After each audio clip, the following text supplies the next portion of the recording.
Sales return. पेट पूजा inventory में जब आप एक बार रॉ मटेरियल की सेल एंट्री पोस्ट कर देते हैं और किसी कारणवश वो रॉ मटेरियल्स हम वापस एक्सेप्ट करते हैं हमारे बायर से, तो एक सेल्स रिटर्न की एंट्री पोस्ट करनी पड़ती है। चलिए देखते हैं पेट पूजा इन्वेंट्री में आप ये एंट्री कैसे पोस्ट कर सकते हैं। सबसे पहले आपको आपके ओनर्स डैशबोर्ड में इन्वेंट्री सेक्शन में जाना होगा और इन्वेंट्री सेक्शन में कंजम्पशन के अंदर सेल्स रिटर्न नाम का एक फीचर होगा। यहाँ पे आप फिल्टर अप्लाई कर सकते हैं डेट रेंज के हिसाब से, फ्रॉम में आउटलेट टाइप के हिसाब से, इनवॉइस नंबर के हिसाब से, पेमेंट स्टेटस के हिसाब से और स्टेटस ऑफ द इनवॉइस के हिसाब से। आपके फिल्टर अप्लाई करके आप सर्च पे दबा सकते हैं और सारे सेल्स रिटर्न रिक्वेस्ट आपको दिखने लगेंगे। कॉलम हेडिंग्स दिए गए हैं। फ्रॉम में आउटलेट का नाम रहेगा जिससे सेल्स रिटर्न आ रहा है, इनवॉइस डेट रहेगी, इनवॉइस नंबर रहेगा, क्रेडिट नोट नंबर रहेगा। सेल्स रिटर्न को दूसरी भाषा में क्रेडिट नोट भी बोला जाता है। टोटल अमाउंट रहेगा, पेमेंट रहेगा, क्रिएटेड बाय का नाम रहेगा और स्टेटस रहेगा। एक्शन बटन्स दिए गए हैं। पहला एक्शन बटन है एडिट करने के लिए, आप किसी भी सेल्स रिटर्न एंट्री को एडिट कर सकते हैं। दूसरा बटन है व्यू पीडीएफ के लिए, जहाँ पे सेल्स रिटर्न नोट होगा या क्रेडिट नोट होगा उसका आपको एक पीडीएफ फॉर्मेट मिलेगा। तीसरा है पेड अमाउंट के लिए, उस सेल्स रिटर्न के अगेंस्ट कितने पैसे आपने एक्सेप्ट किए थे उसकी डिटेल्स हैं। चौथा है ईमेल के लिए, आप यहाँ पे ईमेल लिख के वो पीडीएफ सेंड कर सकते हैं किसी भी वेंडर को। पांचवा है लॉग्स, लॉग्स में जितने भी चेंजेस हुए होंगे उस पर्टिकुलर सेल्स रिटर्न में उसकी डिटेल्स दी गई होगी।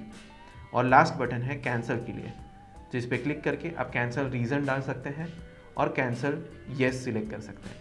यहाँ पे छोटा एक बॉक्स है अपडेट इन्वेंट्री स्टॉक का। अगर आप सेल्स रिटर्न कैंसिल करते हैं और आपको उसकी स्टॉक में एंट्री करनी है, यानी कि जो सेल्स रिटर्न की इफेक्ट हुई थी उसको नल एंड वॉइड करना है, तो आप इसको टिक मार्क ऑन रखना। अगर आपको स्टॉक जैसा है वैसे का वैसा ही रखना है तो इसको अनटिक करके येस क्लिक करना।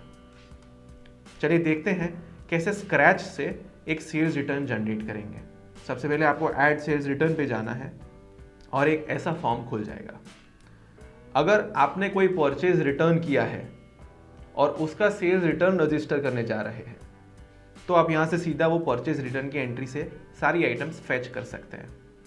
फिलहाल हम मैन्युअली इनपुट करेंगे। मैं मेरा रेस्टोरेंट सिलेक्ट करूँगा जहाँ से रिटर्न आया है। Credit note number auto populate हो जाएगा, इनवॉइस डेट अपने आप आ जाएगा, इनवॉइस नंबर यहाँ पे इंपोर्ट करूँगा और जीएसटी नंबर आउटलेट का ऑटो पॉपुलेट हो जाएगा। पेमेंट कैसा था, अनपेड था, पेड था, उसकी डिटेल्स यहाँ पे मेंशन कर सकते हैं। अपडेट इन्वेंट्री स्टॉक को टिक मार्क ऑन रखने से इसकी इफेक्ट आपके स्टॉक में लगेगी, मतलब सेल्स रिटर्न होगा यानी गुड्स वापस आएंगे तो हमारा स्टॉक बढ़ जाएगा। वो इफेक्ट लगाने के लिए आप ये टिक मार्क ऑन रख सकते हैं। अगर आपको नहीं लगानी है तो आप इसको अनटिक भी कर सकते हैं। नीचे रॉ मटेरियल्स की डिटेल्स डाल सकते हैं, क्या क्या चीज़ें आपने सेल्स रिटर्न में एक्सेप्ट की है।